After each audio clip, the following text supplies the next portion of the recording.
Birleşmiş Milletler Genel Kurul Başkanı Türkmenistan'ı ziyaret etti. Birleşmiş Milletler Genel Kurul Başkanı Volkan Bozkır Türkmenistan, Özbekistan, Kırgızistan ve Kazakistan'a 4 ila 10 Temmuz tarihlerinde gerçekleştireceği resmi ziyaretler kapsamında Türkmenistan'ın başkenti Aşkabat'ta bir dizi temaslarda bulundu. Volkan Bozkır resmi ziyaretleri vesilesiyle, 4 ülkenin devlet başkanları ve yetkilileri ile yoğun temaslarda bulunacak. Birleşmiş Milletler Genel Kurul Başkanı olarak Türkmenistan'ı ziyaret eden Volkan Bozkır Türkmenistan Devlet Başkanı Sayın Gurbanguly Berdimuhamedov tarafından kabul edildi. Türkmenistan'ın bölgedeki rolü, Afganistan'daki son gelişmeler ve önemli projelere dair yararlı bir görüş teatisinde bulunuldu. Özellikle Türkmenistan Devlet Başkanı ileri sürdüğü uluslararası girişimleri desteklediği için BM tarafına teşekkür etti.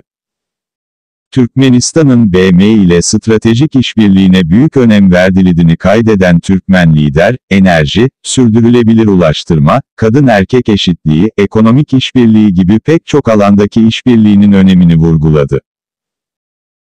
Türkmen lider, düşük karbonlu enerjinin geliştirilmesine yönelik tedbirlerin uygulanmasına yönelik bir Birleşmiş Milletler stratejisinin geliştirilmesine ve BM himayesinde, hidrojenin öncelikli alanlardan biri olarak geliştirilmesi için uluslararası bir yol haritası oluşturulmasına yönelik tekliflerden bahsetti. Kadın-erkek eşitliği konusuna da değinen devlet başkanı, bölgesel düzeyde Türkmenistan'ın BM Orta Asya Önleyici Diplomasi Bölgesel Merkezi ile birlikte Orta Asya'nın kadın liderleri arasında bir diyalog kurulduğunu belirtti.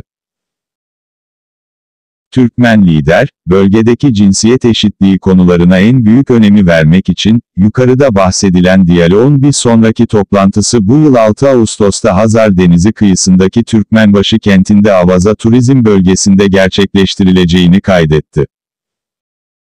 BM Genel Kurulu Başkanı Volkan Bozkır Aşkabat temasları kapsamında Türkmenistan Bakanlar Kurulu Başkan Yardımcısı ve Dışişleri Bakanı Raşit Meredov'la kapsamlı bir görüşme gerçekleştirdi. BM gündemi, Türkmenistan'ın BM Genel Kurul çalışmalarına katkıları, iklim değişikliği, Covid-19'la mücadele ve Afganistan dahil bölgesel konuları ele alındı.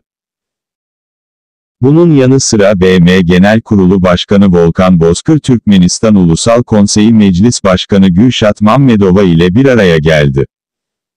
Yararlı bir görüş teatisi gerçekleştirildi. Ulusal parlamentolar, BM çalışmalarının ulusal mevzuata yansıtılmasında ve uygulanmasında önemli rol oynuyor.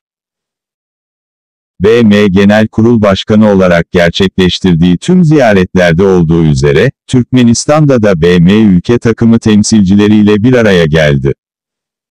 BM Mukim Koordinatörlüğü ve BM ajanslarının ülkede gerçekleştirmekte olduğu çalışmalar hakkında bilgi aldı.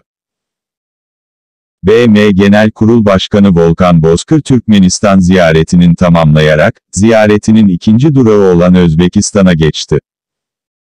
Kanalıma abone olmayı ve bildirim zilini açmayı unutmayınız.